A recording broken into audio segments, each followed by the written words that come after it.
The marginal concept, part of our Week 1 microeconomic concepts.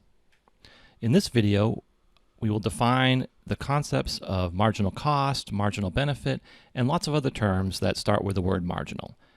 We'll talk about why these concepts are important, and we'll spend a little bit of time talking about how we calculate marginal cost. So we may not have observed that this is true, that the decisions happen on the margin, but economists tend to want to look at these kinds of marginal decisions. Now, there are a lot of terms that start with the word marginal and then end with some other term, like marginal cost, and that's going to be the first one that we talk about. So marginal cost is the cost of the next item under consideration. So if the firm is thinking about hiring another employee, it's the cost of hiring that employee. If you are thinking about whether to buy another ice cream cone, it's the cost of buying that ice cream cone. Now, this is the definition we're going to use in class. The actual definition of marginal requires calculus. It's the first derivative of the function, if that exists. But for us, it's fine to say that marginal cost is the cost of the next item. Now, notice I'd underline cost.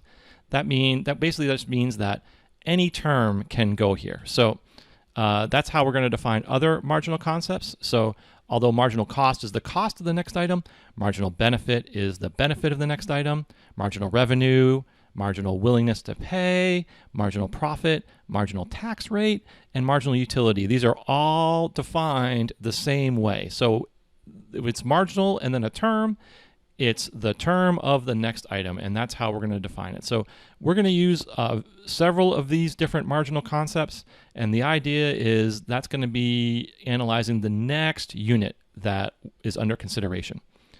So how do we use marginal?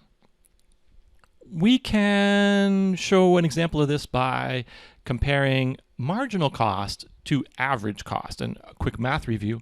Average cost of an item is the cost per item. In other words, we take the total cost and we divide it by the number of units. And so average cost is a common thing that we look at. And let's think about trying to make buying decisions or trying to predict buying decisions just looking at average cost. So imagine that you or someone you know is buying t-shirts and the average cost of a t-shirt is $10. And your average willingness to pay for a t-shirt is $12. Now, I could ask a trick question here and ask you how many t-shirts you would buy, but you can kind of see from just using averages that it's not helpful to look at averages and then try to make a decision about how many you would buy. It's just not enough information to make that decision. So that's where marginal comes into play. Here's a table of the marginal cost of these t-shirts so that the marginal cost of one t-shirt is 11. The marginal cost of the second t-shirt is 10. The marginal cost of the third t-shirt is 9. All right, and then we have another table of the marginal willingnesses to pay.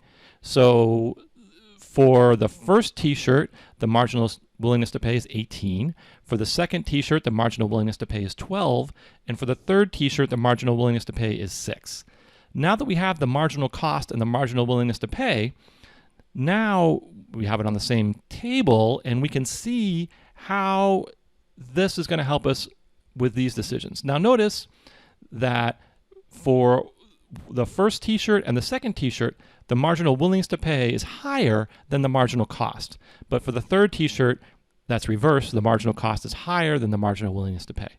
Well, you remember from our willingness to pay example that if your willingness to pay is higher than the price of the item, or the marginal cost in this case, then you would receive a benefit from purchasing this item. So what we would think is that you would purchase 2 t-shirts, but not 3. And that's what we're going to see here. Because the marginal costs are 10.9, you're likely to buy the second t-shirt, but since for the third t-shirt, the marginal willingness to pay is less than the marginal cost, you're unlikely to buy that t-shirt.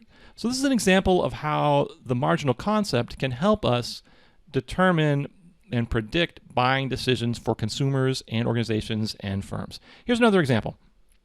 This is an attractive sock from a major clothing retailer that you may be familiar with. And I want to focus on the pricing for these socks. Here's the pricing here. This is $3.90 and buy 4 for $12.90. So what I'd like you to do now is to make a table of the marginal costs and the average costs of the first 4 pairs of socks.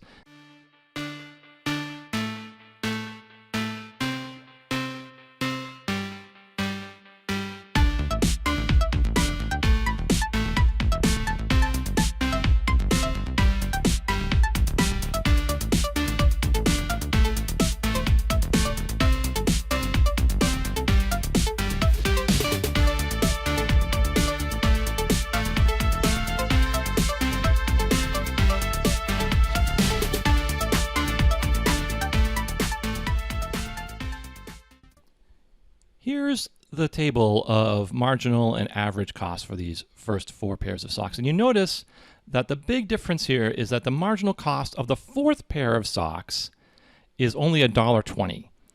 So why would a firm do this? Well, there are several reasons. One might be that if their market research showed that most people buy 2 pairs of socks or 3 pairs of socks, they can get people with this pricing structure to buy 4 pairs of socks, and that would increase the marginal revenue for each customer to the store. That's one possible explanation. So let's sum up. Marginal of a term is whatever the term is of the next item under consideration. Marginal analysis we saw can help us predict behavior, and when we're working with marginal concepts, one of the ways to get at them numerically is to make a table with each of the marginal costs listed. Thank you.